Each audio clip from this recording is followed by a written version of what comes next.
Bueno, el tema de hoy es la vida nueva en Cristo. ¿Cómo es esa vida nueva en Cristo? ¿Cómo es la vida que experimentamos nosotros en Cristo? A ver, cuando nosotros buscamos de Cristo, muchas personas cuando buscan de Cristo buscan para evitar los problemas, ¿verdad? Pero resulta que la vida en Cristo no es ausencia de problemas, es completamente diferente a lo que se piensa. La vida en Cristo no es ausencia de problemas. Es más, nuestro Señor Jesucristo dijo, en la vida tendréis aflicción, o sea, en el mundo tendréis aflicción, pero confiad, yo he vencido al mundo. Entonces, esa nueva vida en Cristo no es una ausencia de problemas, es una forma de enfrentar los problemas con Cristo Jesús, porque sin Él nada podemos hacer, amén. Y también a la vez es una esperanza de vida eterna en Cristo, o sea, es ver la mano de Dios en todas las cosas que nos suceden, y si vemos la mano de Dios en todas las cosas que nos suceden, pues sabemos que todo es para nuestro bien, inclusive aquellas cosas que para nosotros son malas, pero que en la mano del Señor todo tiene un propósito y todo es perfeccionarnos cada día más. Porque si nosotros tenemos fe, hay un problema cuando nosotros tenemos fe, nuestra fe va a ser probada, porque nuestra fe es más valiosa que el oro. Y si el oro se prueba en el horno, la fe también se prueba en el horno. ¿Y cuál es el horno en que se prueba la fe? En las pruebas, en esas atribulaciones que sufrimos en algún momento. Saber en todo momento que tenemos la mano de Dios respaldándonos en todo momento. Entonces, el tema de hoy es la vida nueva en Cristo. Y esa vida nueva tiene que ver con ser renacidos para una nueva esperanza, la nueva esperanza que es en Cristo Jesús. Para lo cual los invito a que abran sus Biblias en el libro de Primera de Pedro. Primera de Pedro, capítulo 1. Vamos a analizarlo desde el verso 13 en adelante. Primera de Pedro, capítulo 1, verso 3 en adelante. Amén. Bueno, 1 Pedro capítulo 1, verso 3 dice, bendito el Dios y Padre de nuestro Señor Jesucristo, que según su grande misericordia nos hizo renacer para una esperanza viva por la resurrección de Jesucristo de los muertos, para una herencia incorruptible, incontaminada e inmarcesible, reservada en los cielos para vosotros, que os guardaos por el Espíritu del poder de Dios mediante la fe para alcanzar la salvación que está preparada para ser manifestada en el tiempo postrero, en el cual vosotros os alegráis, aunque ahora por un poco de tiempo, si es necesario, tengáis que ser afligidos en diversas pruebas, para que sometida a prueba vuestra fe, mucha más preciosa que el oro, el cual, aunque perecedero, se prueba con fuego, sea hallada en alabanza, gloria y honra,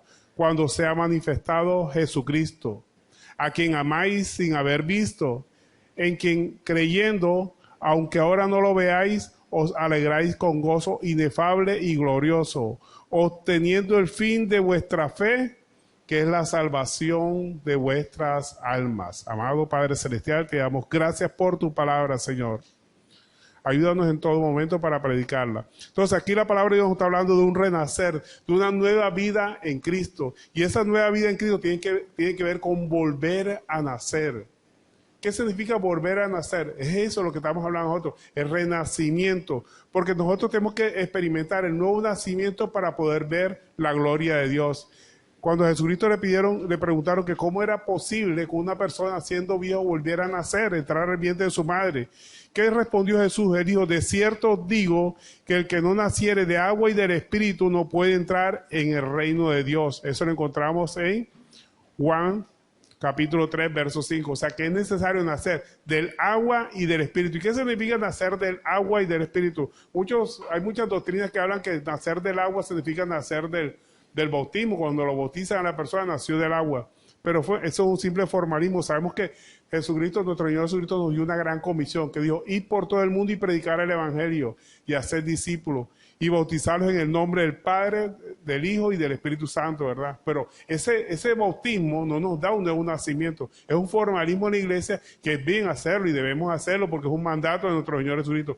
Pero eso no da nacimiento a la vida espiritual. El nacimiento del agua es ese que nosotros, nacimiento inicial que tenemos, el nacimiento carnal, porque nosotros fuimos hechos del polvo. Imagínense ustedes de dónde viene la tierra viene del agua. La tierra fue producida del mismo agua, lo dice la palabra de Dios. Miremos lo que nos dice 2 de Pedro capítulo 3, verso 5. Aquí vemos que la tierra proviene del agua, por eso dice nuestro Señor Jesucristo, el que no naciere del agua, o sea que tiene que haber nacido primeramente y después conocer a Jesucristo, como dice la Escritura. Según de Pedro capítulo 3, verso 5 nos dice: estos ignoran voluntariamente que en el tiempo antiguo fueron hechos por la palabra de Dios los cielos y también la tierra, que proviene del agua y por el agua subsiste. O sea, el agua es el factor fundamental. A través del agua creada la tierra y la tierra subsiste a través del agua. Entonces, ¿qué es ese nacimiento del agua que dice nuestro Señor Jesucristo? El que no naciere del agua, o sea, nacer físicamente, es lo que está representando. Sí, tenemos que nacer físicamente y después nacer del Espíritu para poder ver el reino de los cielos, como dice nuestro Señor Jesucristo, para poder ver ese reino de Dios. Y ese nacimiento del Espíritu, ¿qué es? Es la regeneración. ¿Por qué? Porque el nacimiento carnal que nosotros tuvimos, el que fuimos concebidos, nos llevó a una generación, estamos en una generación condenada, porque dice que cuando todos pecaron y están destituidos del reino de los cielos, o sea, todos nosotros desde que nacimos con el pecado original, sin haber cometido nada. Como dice la palabra de Dios, el que diga que no ha pecado hace a Dios mentiroso, o sea, todos hemos pecado. Traímos el gen del pecado. O sea, nosotros siempre maquinamos y pensamos son cosas malas. Esa es naturaleza normal del hombre. O sea, el hombre no tiene que enseñarle a hacer las cosas malas, tienen que enseñarle a hacer las cosas buenas. Y solamente empezamos a hacer las cosas buenas a través de la palabra. Para el hombre es fácil mentir. ¿Por qué? Porque esa es su naturaleza. El hombre es mentiroso por naturaleza. Por eso la palabra de Dios nos dice que sea todo hombre mentiroso y sea Dios veraz. Nosotros somos mentirosos por naturaleza. Solamente empezamos a decir la verdad cuando somos regenerados a través de la palabra de Dios. A veces nosotros decimos mentiras simplemente por decirla. Simplemente por salir bien del paso de un momento dado. O a veces nos acostumbramos hasta a decir mentiras y la decimos con tanta facilidad como si fuera una verdad. Eso es natural del hombre, pero tenemos que combatir esa naturaleza carnal con la obediencia a la palabra de Dios. Entonces, ese nacimiento del Espíritu es la regeneración, la nueva creación, o como decimos nosotros, los redimidos en Cristo. Porque en Cristo somos nueva criatura, las cosas viejas pasaron. O sea, el que mentía ya deja de mentir, el que mataba deja de matar, el que hurtaba, el que robaba deja de robar, porque tiene una nueva regeneración, una nueva vida en Cristo Jesús. Amén. La palabra de Dios nos dice que de modo que si alguno está en Cristo, nueva criatura es. Las cosas viejas pasaron, todas son hechas nuevas, porque Cristo nos regenera. Ese es el nuevo nacimiento, para poder ver el reino de Dios. ¿Y qué es el reino de Dios? Vea, Dios nunca ha dejado de gobernar, Dios sigue gobernando, todo está bajo su control. Simplemente que cuando nosotros no hemos nacido a la vida espiritual, no vemos las manos de Dios en las cosas. Todo se lo atribuimos a alguien, se lo atribuimos al vecino, se lo atribuimos al esposo, a la esposa, al hijo, si hizo algo malo, la culpa le echamos a algunos y no vemos la mano de Dios. Por eso yo siempre recomiendo que se lean el libro de Job. El libro de Job me parece fenomenal en el estudio porque él nunca le echó la culpa a Satanás, a pesar que Satanás fue el que le quitó todas las cosas, lo puso en la ruina, le puso la llaga, pero porque Dios se lo permitió. Y Job siempre decía, Jehová Dios, Jehová quitó, sea Jehová bendito. O sea, él veía la mano de Dios en todo. Ser un tipo lleno de la gracia de Dios, de la gloria de Dios. Él veía la mano de Dios en todo momento. Él no se ponía a echar demonios, a echar fuera nada, ni atando nada por el estilo. Simplemente él decía, tenemos que aceptar las cosas buenas y las malas de Dios no las aceptamos. Con todo esto nunca pegó con sus labios. O sea, no atribuía razón alguna a otra persona que no fuera Dios la situación por la que estaba pasando. Y él sabía que por lo que estaba pasando, Dios lo permitía en su vida, que era para perfeccionarlo cada día más. Por eso él siempre glorificaba a Dios. Nosotros tenemos que callar. Cuando no intentamos las cosas, mejor callamos en vez de echarle la culpa, como hacen algunos, al diablo, a los demonios, a la bruja, a que están echándole brujería. Dios todo eso lo permite con un propósito en nuestra vida, para que nosotros siempre veamos la mano de Dios en todo momento. Y eso es ver la mano de Dios. Entonces, Sigamos, dice la palabra de Dios que para poder nacer espiritualmente tenemos que nacer del Espíritu. ¿Y qué es nacer del Espíritu? Tener una nueva esperanza, porque anteriormente teníamos una esperanza muerta. Mira lo que dice la palabra de Dios, tenemos que tener una esperanza viva, ¿verdad? Así dice, ¿verdad? Renacer para una esperanza viva. ¿Cuál es la esperanza viva? A diferencia de la esperanza muerta es aquella que nosotros creemos que por nuestras buenas obras vamos a ser justificados. Es que yo soy buen padre, es que yo soy buen hijo, y ya por eso Dios me tiene reservado el cielo y la gloria para mí, porque yo soy bueno. No, las buenas, nadie es salvo por buenas obras. Porque si por buenas obras nosotros fuéramos salvos, ¿para qué vino Jesucristo? Precisamente vino a salvarnos de nuestras vanas maneras de vivir, de nuestra forma de justificarnos a través de nuestras vanas manera de vivir, de nuestras malas obras que nosotros hacemos. Porque a veces hacemos buenas obras, pero son malas que hacemos que las buenas. O a veces hacemos buenas obras simplemente para que nos vean como benefactor. Eso tampoco son buenas obras ante Dios. Todo lo que hagamos tiene que ser para glorificar a Dios en todo momento. Amén.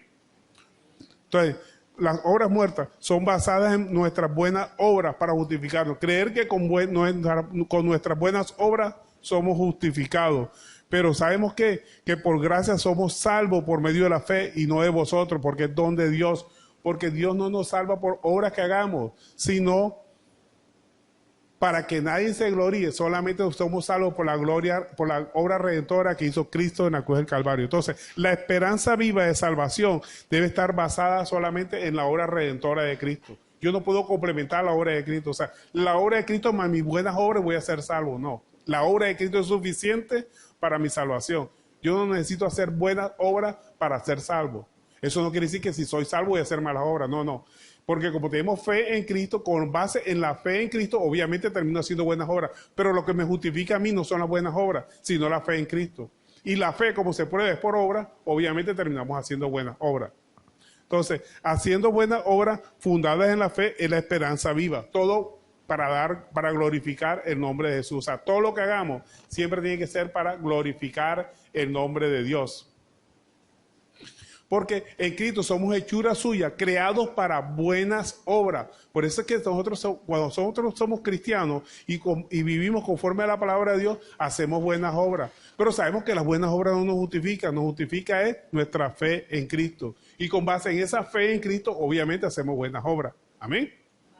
Entonces, eso es lo que se llama una esperanza viva, una esperanza con base en la obra redentora de Cristo, no en mis obras, sino en la obra solamente de Cristo. Confiamos, otra cosa que caracteriza el renacer de nuevo, que confiamos en sus promesas para vida eterna y para tener paz. La vida eterna, porque Cristo dijo que esta vida eterna, ¿en qué consiste la vida eterna? Que conozcamos a Jesús, como dice la Escritura. Eso básicamente es la vida eterna. Cuando empezamos a conocer a Cristo, como dice la Escritura, de nuestro interior brotarán ríos de agua viva. Y esto se refiere al Espíritu Santo que iba a devenir a través de nosotros. En Juan 14, 1, por favor me acompañan en el libro de Juan, capítulo 14, verso 1. Evangelio según San Juan, capítulo 14, verso 1. Esta es donde está la esperanza viva de vida eterna que vamos a tener en Cristo Jesús.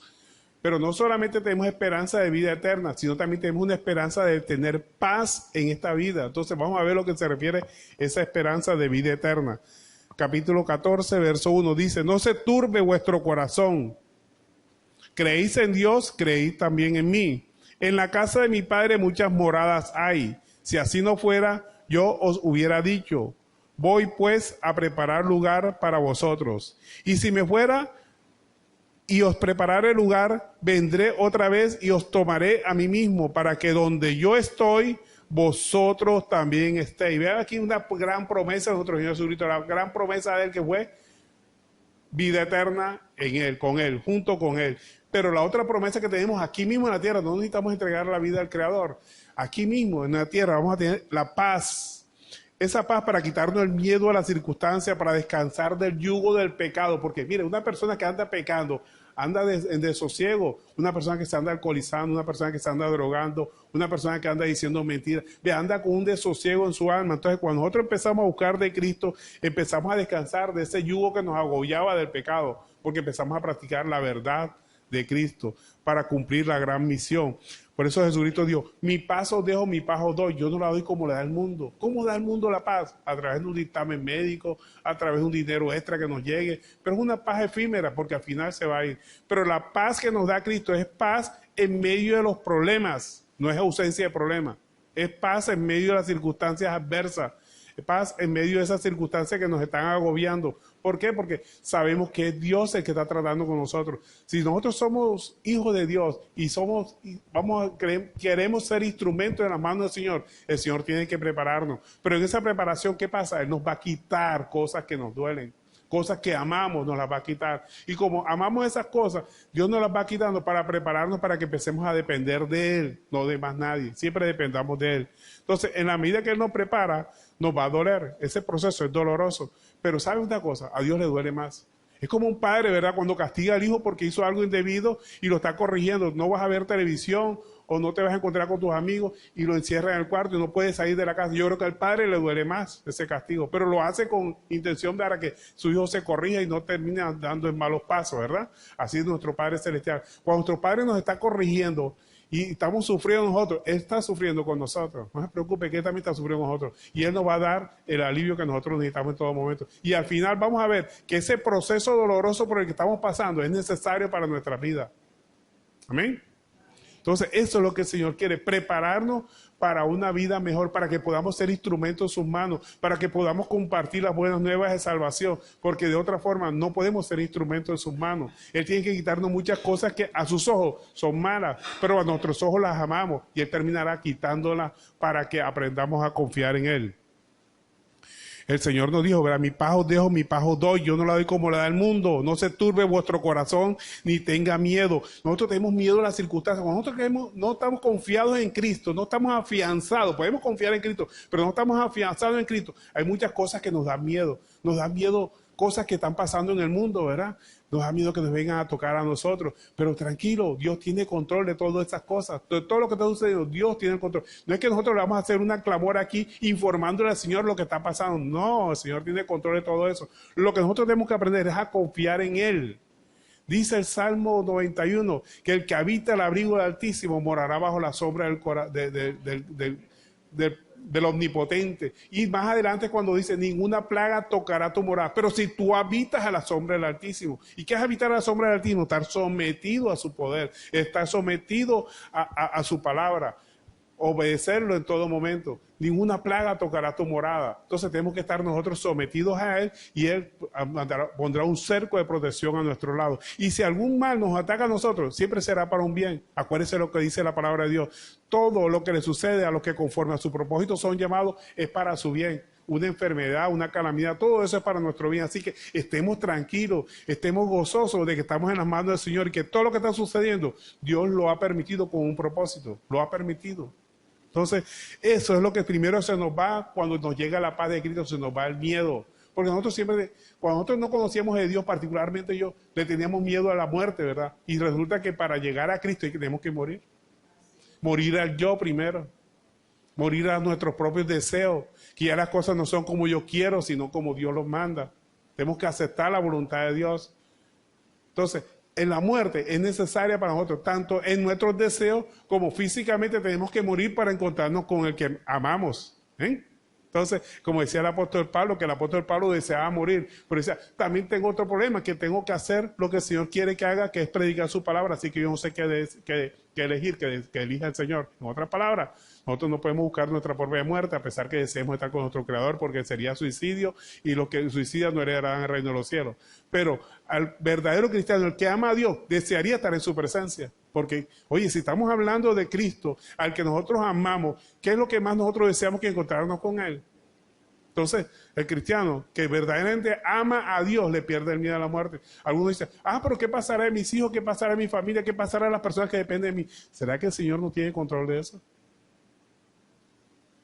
El Señor tiene control de todo, así que descansemos en el Señor, que todo lo que nos suceda es para nuestro bien. Entonces, lo primero que se nos va de nuestras manos y de nuestro corazón cuando empezamos a caminar en obediencia a la palabra de Dios es el miedo. Volvamos a leer el versículo que lo dice, que es el miedo. Juan 14, 27. Por favor, me acompaña. Juan 14, 27. donde él dice, la gran promesa que nos dejó para aquí en la tierra, cuando estemos aquí en la tierra, dice, la paz os dejo, mi paz os doy. Yo no la doy como le da el mundo, como el mundo la da. No se turbe vuestro corazón, ni tengan miedo. No tengan miedo de nada, de ninguna circunstancia que nos pueda pasar. No tengan miedo del que te pueda matar, no tengan miedo del que te pueda atacar, no tengan miedo de nada. Es la paz de Cristo que está en todo momento en tu vida. No tengas miedo de calamidad económica, de calamidad, de enfermedad, de ninguna índole, porque esa es la paz que Cristo nos da. El que está en Cristo Jesús no tiene miedo. ¿Por qué? Porque tiene el gozo del Señor, y el gozo del Señor es nuestra fortaleza. De todas las cosas que están sucediendo, nos fortalece cada día más para creer en Cristo. Entonces, Cristo no quiere que tengamos miedo a ninguna de las circunstancias que estén sucediendo a nuestro alrededor. También, cuando tenemos esa paz de Cristo, descansamos del yugo del pecado, que ya no hacemos las cosas que hacíamos antes. El que se emborracha no se emborracha más. Entonces, descansa ese yugo, esa esclavitud de estarse embriagando en todo momento, de estarse drogando, de estar fumando, de estar haciendo cosas indebidas. ¿Por qué? Porque ya Cristo está en su corazón, y como Cristo está en su corazón, deja de hacer esas cosas que anteriormente le gustaba a la carne. Ahora practica y hace cosas que son del agrado del Señor, cosas espirituales. Y en la medida que nosotros nos integramos con el Señor, empezamos a dominar las cosas materiales, descansamos del pecado. Por eso nuestro Señor Jesucristo dice, venid a mí todos los que estáis cargados y cansados, que yo os haré descansar. Cargados y cansados ¿de qué? Del pecado, el pecado que nos arrastra, el pecado que nos cansa, porque una persona que anda pecando, esa persona anda mal. Ella cree que está divirtiéndose, emborrachándose, embriagándose, pero realmente ella en su corazón, ella cuando se embriaga quiere buscar paz. Entonces una persona cuando está decepcionada empieza a emborracharse buscando la paz, y resulta que no encuentra la paz, al contrario, encuentra más problemas cada vez que se emborracha. Buscando alegría, buscando desosiego, y resulta que después se encuentra con más problemas, y además del económico, porque se les va el dinero en esa borrachera. Y los problemas sociales que le pasan. Entonces, buscando paz terminan encontrando problemas. ¿Por qué? Porque buscan la paz donde no la van a encontrar. En el licor nunca van a encontrar paz. En el adulterio, en la fornicación no van a encontrar paz. En ninguna cosa indebida van a encontrar paz. En conseguir dinero ilegalmente tampoco van a encontrar paz, van a encontrar problemas. Entonces tenemos que hacer todas las cosas como Dios manda. Trabajar con el sudor de nuestra frente y conseguir todas las cosas legalmente, y veremos que tenemos la paz de Cristo. Entonces empezamos a descansar ¿de qué? De ese yugo del pecado que nos agobiaba anteriormente. Y ya entonces nosotros cuando perdemos el miedo a las circunstancias y también descansamos del yugo del pecado, entonces cuando podemos cumplir la gran comisión, podemos salir a predicar la palabra de Dios, porque ¿cómo podemos dar lo que no tenemos? ¿Cómo podemos decirle a una persona que descansa en Cristo si nosotros no descansamos en Cristo? Tenemos que nosotros primero descansar en Cristo. Por eso dice la palabra de Dios, yo y mi casa serviremos al Señor, porque yo decía cuando comencé el evangelio, decía, ¿cómo así que yo y mi casa? ¿Será mi casa y yo? No, yo, porque todo tiene que comenzar con nosotros mismos. Nosotros somos los que tenemos que arrepentirnos, tenemos que buscar de Cristo, tenemos que descansar en Cristo para poder llevar ese evangelio a otras personas y poder practicar la gran comisión. Mire lo que nos dice Mateo 11:29. Para cumplir la gran comisión hay que coger el yugo de Cristo. Y vamos a ver lo que significa tomar el yugo de Cristo. Mire lo que nos dice Mateo capítulo 11, verso 29. Dice, llevad mi yugo sobre vosotros y aprended de mí, que soy manso y humilde de corazón, y hallaréis descanso para vuestras almas, porque mi yugo es fácil y ligera mi carga. Mi yugo es fácil. ¿Qué yugo teníamos antes? Teníamos el yugo del pecado. Aquí nos llevaba el pecado a emborracharnos, a tomar, en el adulterio, en la fornicación, en haciendo cosas indebidas, haciendo cosas que eran delictuosas. Ese yugo nos arrastraba. Ahora tenemos un yugo que es fácil. ¿Por qué? Porque imagínense usted como dos bueyes, ¿verdad?, que los van a poner a arar. A eso es que se le pone el yugo. Cuando la Biblia está hablando del yugo, aquí se está refiriendo a esa alegoría. Dos bueyes que los ponen a trabajar y tienen un yugo los dos y son alados por el mismo yugo. Y a través de ese yugo que tienen los dos bueyes van jalando un arado con el que aran la tierra. Pero resulta que uno de los bueyes es más fuerte que nosotros, es el que lleva toda la fuerza. Es nuestro Señor Jesucristo. Nosotros vamos con el yugo de Jesucristo, pero con la fuerza de Él. Él es el que está haciendo todo, pero nos necesita de nuestra disposición para hacer su obra, para cumplir la gran comisión que Cristo nos ha dado. Entonces, por eso dice, llevad mi yugo. ¿Y cuál es el yugo de Cristo? Él quiere que prediquemos su palabra. Pero entonces, no lo vamos a predicar con nuestra fuerza, sino con la fuerza de Él. Simplemente que tenemos que tener disposición de parte de nosotros. Obedecerlo en todo momento. Por eso Él dice, llevad mi yugo sobre vosotros y aprended de mí, que soy manso. Entonces, tenemos que nosotros también ser manso. Algunos dicen, yo soy manso, pero no soy menso. Tenemos que ser las dos cosas. Porque somos mansos para Cristo, pero también a la vez somos mensos para el mundo. Imagínense nuestro Señor Jesucristo, el que tenía todo el poder del mundo para destruir. Si un solo ángel destruía Sodoma y Gomorra, 2 ángeles destruyeron Sodoma y Gomorra, Él hubiera pedido una legión de ángeles para que lo defendieran cuando iba para coger el Calvario y hubieran destruido a todos, y no lo hizo. Para el mundo sería un menso, ¿o no? Pero no lo hizo, ¿por qué? Por amor a nosotros. Entonces, por amor a la obra del Señor, a veces pasamos por menso. No se defiende, no ataca. Vea, deje toda la venganza al Señor. El Señor Jesucristo, nuestro Señor, dice a través de su palabra, mía es la venganza, yo pagaré. Cuando te ataque, no devuelvas el ataque. No contraataques, no salgas con 5 piedras cuando te ataque con una. ¿Por qué? Porque entonces no le estamos dando lugar al Señor. Si Jehová es tu guerrero, ¿por qué te defiendes tú? Déjalo que te defienda Él. Él es el que te va a defender. Haz lo que te toca hacer, cumplir la gran comisión. ¿Y cuál es cumplir la gran comisión? Predicar. Si te ofenden, calla. Si te dan una mejilla, ¿qué te dice el Señor? Pon la otra. Quiere decir, no respondas.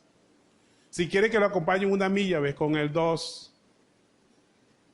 Entonces, eso es lo que nos enseña el Señor. No respondamos como hacíamos antes, que estábamos preparados. O escuchábamos a la gente para responder, no. Ahora escuchamos a la gente para entenderla, que es diferente. Escuchemos a la gente para entenderla, no para responder. Es lo que nos enseña la palabra de Dios. Entonces, por eso dice el Señor, aprended de mí que soy manso y además de eso de manso, humilde. ¿Qué quiere decir humilde? Humilde quiere ser ver a las demás personas como si fueran superiores a nosotros mismos. Así lo dice el libro de Filipenses. La humildad significa tratar a los demás como si fueran superiores a nosotros. Si usted trata a las personas como si fueran superiores a usted, ¿cómo la van a tratar a usted? También, ¿verdad? Con respeto. Entonces, siempre tenemos que tratar a las personas como si fueran superiores a nosotros, aunque sabemos que todos somos iguales ante los ojos de Dios. Pero trate usted a las personas como si fueran superiores a usted para que vea usted. Yo conozco gente que tiene toda la plata del mundo y llega uno a la oficina y, mijito, siéntate aquí que te pruebo contigo. Uno dice, vaya, esta persona con todo el dinero que tiene, mira cómo trata, se le ve una humildad. En cambio, veo otras personas que no tienen nada y son más orgullosos para dónde. Entonces, lo importante es la humildad. La humildad no tiene nada que ver con lo que uno tenga, sino con lo que usted tiene, lo que tenga por fuera, sino lo que tiene por dentro en su corazón. O sea, ser humilde de corazón. Eso se llama humildad. Tratar a los demás como si fueran superiores a nosotros. Cuando el Señor nos dice que sois guardados por el poder de Dios mediante la fe para alcanzar la salvación que está preparada para ser manifestada en tiempo postrero. ¿Qué quiere decir aquí? Que tenemos una protección del poder de Dios que nos ayuda para cumplir el gran cometido. Esa protección es tanto espiritual como material. La protección es espiritual porque no sabemos cómo Dios nos ayuda, pero Dios nos fortalece en todo momento. Vea, la palabra de Dios dice que a veces nosotros vamos a orar y no sabemos cómo orar y el Espíritu nos ayuda con gemidos indecibles. ¿Qué quiere decir eso con gemidos indecibles? Que usted está en una situación calamitosa y usted no sabe en qué momento alguien le da la mano, lo ayudó, se le descompusieron las cosas, vino un ángel del Señor, algunos dicen, pero cuando tratan a alguien que los ayudó, se le presentó un médico que le solucionó el problema. El Señor actúa de diferentes formas, de diferentes maneras. Entonces, cuando la Biblia nos dice que Dios nos ayuda de una forma espiritual, que lo hace de un modo tan especial, que no hay palabras para expresar cómo Dios nos ayuda para hacer la obra de Él.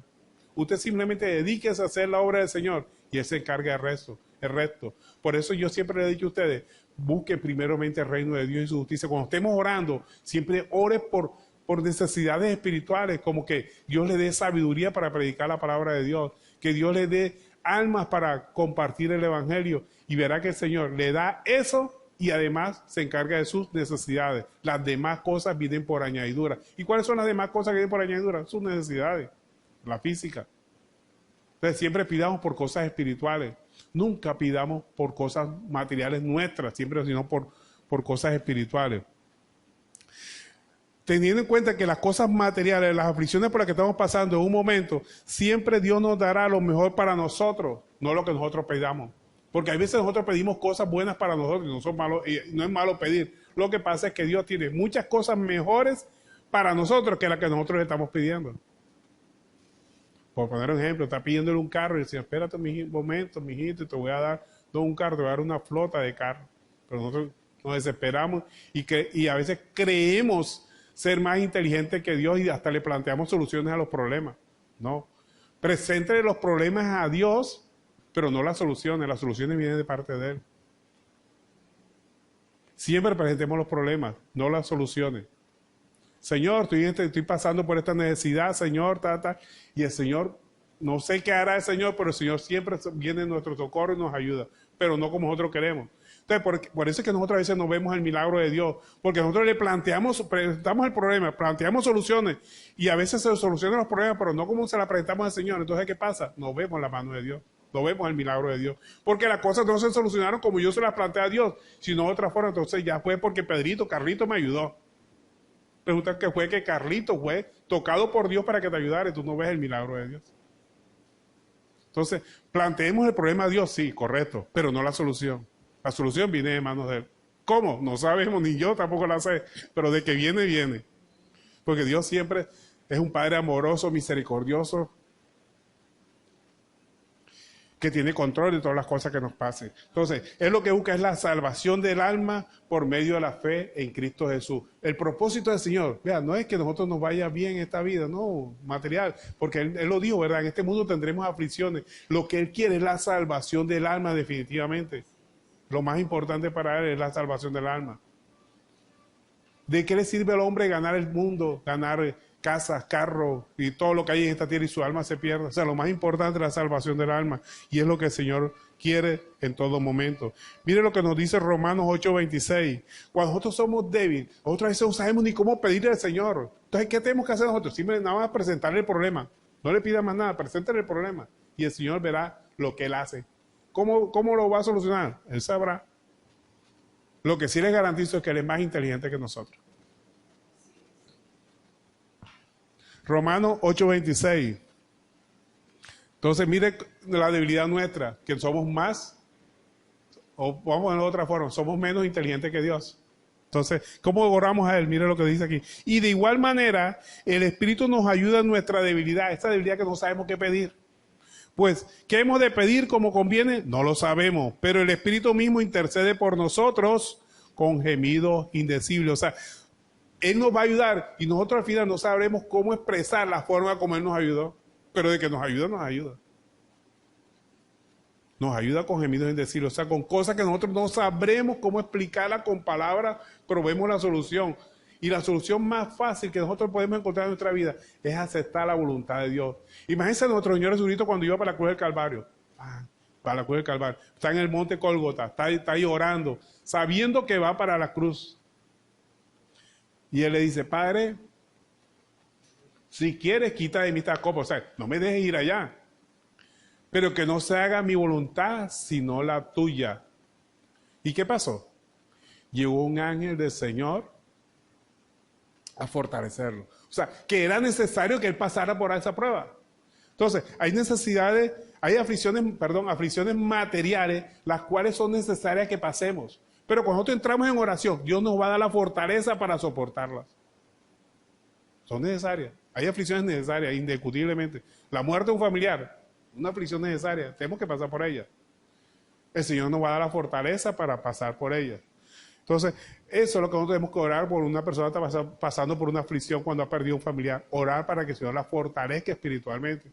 Porque es duro cuando un familiar se va. Pero bueno, eso es inevitable. Entonces, hay que pedir por la fortaleza espiritual de esa persona. Porque en ese momento la persona se desborona, máximo si era un sostén económico que tiene esa persona. Pues, tantas cosas que pueden pasar. Pero hay aflicciones que indiscutiblemente el Señor no nos las va a quitar. Pero ¿qué va a hacer en su reemplazo? Nos va a fortalecer para que aprendamos a soportarlo. La de nuestro Señor Jesucristo. Jesucristo podía orar como Él quería. ¿Y quién más es el mismo Dios para orar? Pero Él dijo, pues, Padre, que no se haga mi voluntad sino la tuya. Eso es lo que tenemos que orar nosotros. ¿Y qué pasó? Vino un ángel del cielo a fortalecerlo. O sea, tenemos que enfrentar situaciones calamitosas. Sí, la vamos a enfrentar. Con la ayuda del Señor la vamos a soportar. No la podemos evitar. Hay situaciones que no las vamos a evitar. No las podemos evitar indiscutiblemente. Porque está dentro del proceso de Dios. Era necesario que Jesucristo fuera a la cruz del Calvario. Era necesario. Y como era necesario, pues simplemente el Señor le mandó un ángel para que lo fortaleciera, porque tenía que pasar. Así va a pasar con nosotros. ¿Es necesario que pasemos por situaciones calamitosas? Sí, va a ser necesario. Pruebas, sí, económica, física. Pero son necesarias, pero el Señor nos va a dar la fortaleza para soportarla. Y nos va a dar ayuda. No se preocupe que viene la ayuda, viene. Y la ayuda más grande que podemos tener es esa ayuda de reconfortamiento espiritual, esa paz que Dios nos da para soportar las pruebas. Ahora vamos a 1 Pedro 4:12. Primera libro de Pedro, del apóstol Pedro, capítulo 4, verso 12. Miremos que hay aflicciones que son necesarias en nuestra vida, que no la podemos evitar por más que oremos. Ahora, la oración es necesaria cuando estamos pasando por aflicción. ¿Pero por qué es necesaria la oración? Para que Dios nos dé la fortaleza para soportarla. No para que nos las quite, sino para que nos fortalezca. ¿Para qué? Para poderla pasar. Dice 1 Pedro 4, capítulo 4, verso 12. Amados, no os sorprendáis del fuego de la prueba que os ha sobrevenido, como si alguna cosa extraña os aconteciese. O sea, como si, ay, ¿por qué el Señor me manda esto? Y ahora que yo estoy cumpliendo la palabra de Dios me va a pasar esto. Ahora que soy más obediente a la palabra de Dios me va a suceder esto. Mira, el puerco de Satanás metió su pezuña. Algunos dicen así, ¿verdad? No, es Dios. Sigue diciendo el verso. Sino gozaos por cuanto soy partícipe de los padecimientos de Cristo, para que también en la revelación de su gloria os gocéis en gran alegría. Imagínate, el Señor nos manda a alegrarnos, a gozarnos en medio de la aflicción. Por eso solamente lo podemos hacer si oramos y le pedimos al Señor que nos fortalezca espiritualmente. La aflicción es necesaria. La vamos a tener en todo momento. Bueno, no en todo momento, pero sino en el tiempo del Señor. Entonces, la fe va a ser probada. ¿Por qué? Porque la fe es mucho más valiosa que el oro. Imagínense ustedes, si la fe es mucho más valiosa que el oro, y el oro para saber su pureza tiene que ser metido en un horno, entonces el Señor también para probar nuestra fe, tiene que pasar por prueba. La fe debe probarse. Si el oro se prueba con fuego, con mucha más razón la fe que es más preciosa. ¿Y cuál es la forma de probar la fe? A través de las tribulaciones, para ver si realmente nosotros confiamos en el Señor. Pero como dijimos al principio, la aflicción, la prueba por la que estamos pasando, ese momento de penuria por la que estamos pasando, tiene un doble sentido. ¿En qué sentido? En que sufrimos nosotros, pero el Señor también sufre. ¿Sabía usted que el Señor sufre cuando nosotros estamos sufriendo? Pues el Señor sufre. Y lo dice con su palabra. Miremos lo que nos dice el libro de Lamentaciones. El Señor sufre, el Señor está dolido cuando nosotros estamos pasando por esas pruebas. Por esos momentos calamitosos, cuando se nos va un familiar, el Señor también está sufriendo con nosotros, pero también se está alegrando porque llegó ese familiar al seno de Él. Hay fiesta en los cielos cuando llega un cristiano al cielo, ¿verdad? El libro de Lamentaciones, capítulo 3, verso 32, dice: antes, si aflige, también se compadece según la multitud de su misericordia, porque no aflige ni entristece voluntariamente a los hijos de los hombres. O sea, como si Él tuviera placer en la tribulación que nos manda. No, Él no tiene placer en la tribulación, porque Él sabe que la tribulación nos produce dolor, pero es un dolor que es necesario para nosotros. Así como el padre que castiga al hijo. Él le duele, pero ve que ese castigo es necesario para corregirlo. Entonces, el dolor, el Señor se duele. Entonces, la aflicción tiene un doble sentido, ¿verdad? Entonces, la única forma de probar la fe es a través de las aflicciones. Las aflicciones pueden ser físicas, ¿verdad? Que son para cumplir su plan, su gloria. Y el plan de Dios siempre se cumplirá, pero también son para cumplir su misericordia o para glorificarse, como en el caso de Job, ¿verdad? Cuando cuando Dios puso a prueba a Job, Dios se glorificó al final. Le dio mucho más de bienes de lo que tenía Job, le devolvió su familia, le devolvió todo lo que tenía, y Dios se glorificó en el testimonio que dio Job, que nunca renegó de Dios, siempre confió en que Dios era el que tenía control de todas las situaciones por las que estaba pasando. En el caso de Lázaro, También, ¿verdad? Cuando nuestro Señor Jesucristo le dijeron, no, tú llegas tarde, mira, murió Lázaro, murió tu amigo, el que más amaba. El que dijo, no, esta muerte no es para perjudicarlo, sino para glorificar a Dios. No es para muerte, este suceso no es para muerte, sino para glorificar a Dios. Entonces, las pruebas físicas son para cumplir el plan de Dios, para manifestar su gloria o para glorificarse él mismo. Pero también son espirituales. Salimos, y solamente de las tribulaciones espirituales salimos por medio de la oración. Así como cuando dijimos que nuestro Señor Jesucristo se apartó, ¿verdad? Orando, diciendo, Padre, si quieres pasa esta copa de mí, pero que no se haga como yo quiero, sino como tú. Y dice la palabra de Dios que se le apareció un ángel del cielo para fortalecerlo. O sea, que las pruebas espirituales, las que estamos pasando en un momento dado, solamente podemos salir de ellas a través del fortalecimiento que nos da Dios a través de la oración. Cuando nosotros oramos, no es para cambiar a Dios. Señor, corrija a fulano, sí, no, es para que podamos entender el propósito de Dios en todo lo que nos está sucediendo. La oración no es para cambiar a Dios, es para cambiarnos a nosotros. A veces se ora poniéndole un pliego, haciéndole como una especie de información al Señor de lo que está sucediendo, como si el Señor la desconociera. No, nosotros le informamos al Señor, pero pidiéndole al Señor que nos fortalezca para que podamos aceptar su santa y bendita voluntad en todo momento, porque su voluntad se cumplirá siempre. Nosotros somos los que sufrimos en no aceptar su voluntad, pero cuando aceptamos la voluntad de Dios, nos viene una paz inmediatamente, nos fortalece cuando aceptamos la voluntad de Dios. Por eso nuestro Señor Jesucristo dijo, no se haga mi voluntad sino la tuya. Cuando Él dijo así, y no la tuya, seguida le vino paz, porque sabía que era la voluntad del Señor que Él se fuera a la cruz del Calvario. Ahora, ¿cuáles son las consecuencias cuando nuestra fe es probada? Que nos causa gozo. ¿Por qué? Porque nos está corrigiendo. Es Dios que nos está corrigiendo de algo que estamos haciendo indebido o que estamos haciendo mal. Pero solamente las tribulaciones nos dan gozo o nos dan alegría cuando podemos entender que Dios es el que está detrás de todas las cosas. Vea, hermano, gócese en la tribulación, porque es la mano de Dios. Dios lo está probando a usted en ese momento. Y Dios no prueba a cualquiera, prueba a sus hijos nada más. A los que no son sus hijos, no, los deja que hagan lo que quieran. Pero a los hijos de Él es que los prueba. Así como el Padre amoroso solamente corrige a sus hijos. El Padre que ama, corrige. El que no ama a sus hijos, no los deja que hagan lo que quieran. ¿Amén o amén? ¿Quieres ver televisión esta tarde? No, quédate viendo, no te preocupes, amanece viendo televisión si tú quieres. Pero un padre que amoroso, y no, tú tienes que ir al colegio mañana. Apaga eso a las 9 de la noche, que tienes que estudiar. ¿Amén o amén? Entonces, ese es el Padre amoroso. El Padre amoroso corrige. Y nuestro Padre celestial nos corrige porque nos ama.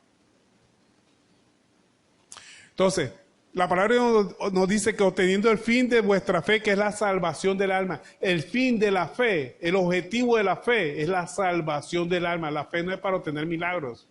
Esto va en contravía a muchos dicen, tú no consigues milagros, Dios no te sana porque tú no tienes fe. Que la fe no es para conseguir milagros.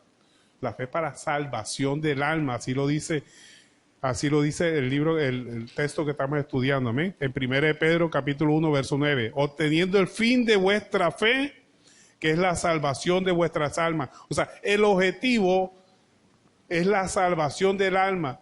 Las tribulaciones, las pruebas, son instrumentos útiles para que podamos entrar al reino de los cielos. Y son necesarios para fortalecernos por medio de las pruebas, las dificultades, las persecuciones. Vea, todo cristiano va a ser perseguido. Cristiano que no sea perseguido no es cristiano. ¿Usted sí cree que en una parte donde hay un cristiano lo van a atender siempre en los mejores puestos, todo lo mejor para él? No, al contrario, lo van a atacar. Si no lo atacan es porque es del combo de los que no son cristianos. Entonces, si usted lo están atacando por ser cristiano, gócese. Eso nos lo manda el Señor. ¿Por qué? Porque vemos, pero solamente nos podemos gozar, no porque lo mande el Señor, sino porque logramos ver la mano del Señor en todo lo que está sucediendo. Cuando nosotros estamos haciendo la voluntad del Señor, los que no son de Cristo nos van a ver como bichos raros.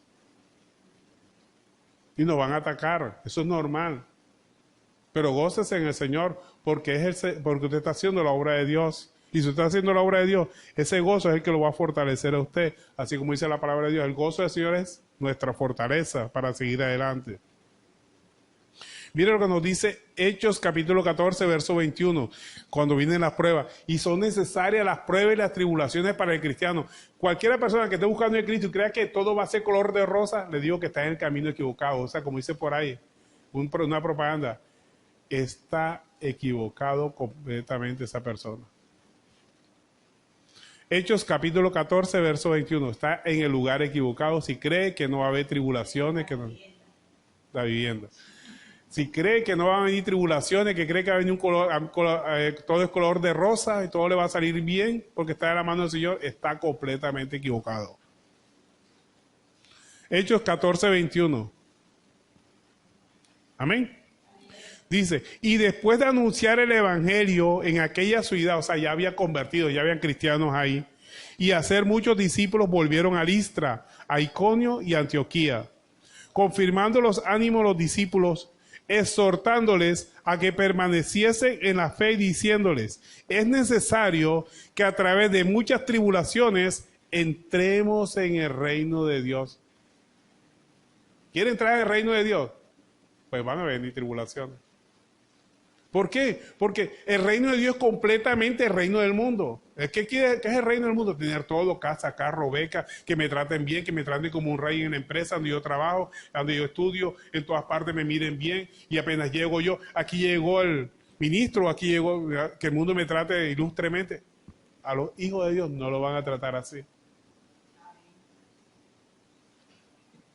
Esto es una señal que usted está en el camino correcto, si está pasando por pruebas, tribulaciones, dificultades, persecuciones, porque está en el camino correcto. Eso está predicho aquí en la palabra de Dios, está dicho en la palabra de Dios. Es necesario que a través de tribulaciones entremos en el reino de Dios, porque es que nuestro reino no es de aquí, donde nos van a tratar bien no es aquí, es cuando estemos en la presencia del Señor. La paz la tenemos en nuestro corazón porque es espiritual. Si estamos trabajando para el reino de Dios y su justicia. Entonces, mire, grábese esa frase. Es necesario que a través de muchas tribulaciones entremos en el reino de Dios. O sea, que entrar en el reino de Dios no es un camino de rosa aquí en el mundo. Va a encontrarse con tribulaciones. Va a encontrarse con personas que lo persiguen por ser cristiano. Va a encontrarse con pruebas, con dificultades. Que las cosas no suceden como usted quiere o como yo quiero. Ay, que yo soy cristiano, es que yo soy pastor, entonces el Señor me tiene que sanar a mí porque es que yo soy pastor. ¿Quién ha dicho eso? En ninguna parte de la Biblia está eso. Él dice que Él tendrá misericordia de quien quiera tener misericordia. No es el que más corra, o sea, no es el que más ora, el que más ayude, el que mejor predique, el que mejor actúe en la iglesia, el que mejor dirige la iglesia, coordine la iglesia. No, no. Eso es la misericordia del Señor. Él tendrá misericordia de quien Él quiera. Lo que sí tenemos nosotros es el respaldo del Señor cuando nosotros hacemos la obra del Señor. Y las demás cosas, o sea, las necesidades nuestras vienen como añadidura. Pero no busque las cosas materiales, busque las cosas espirituales, que las cosas materiales vienen como añadidura. Siempre pida para cosas espirituales y verá la mano de Dios en su vida. Y empieza a ver en todo lo que le sucede en su vida, en todo, tanto en las cosas buenas, en las malas, en las regulares, en las medio regulares, vea la mano de Dios. Eso es ver el reino de Dios, el gobierno de Dios en su vida. Amén. Entonces, vemos la gloria de Dios en todo lo que sucede. Es cuando realmente nosotros tenemos fe y hemos alcanzado el estadio más grande, que es la vida nueva en Cristo Jesús. Podemos decir a boca llena que podemos decir que hemos renacido a una nueva vida con Cristo, que tenemos una nueva esperanza, porque ya no vive Cristo en nosotros, ya no vivimos nosotros, sino que vive Cristo en nosotros. Lo que antes amábamos, ahora lo aborrecemos y amamos lo que el Señor ama. ¿Y qué es lo que el Señor ama? La salvación del alma, no solamente nuestra, sino de todas las personas que estén con nosotros en todo momento, para una esperanza viva en Cristo Jesús. Amén. Gloria a Dios. Bueno, esta ha sido la enseñanza para el día de hoy, una vida nueva en Cristo Jesús. Y la vida nueva solo la podemos obtener cuando vemos la mano de Dios en todo lo que nos suceda.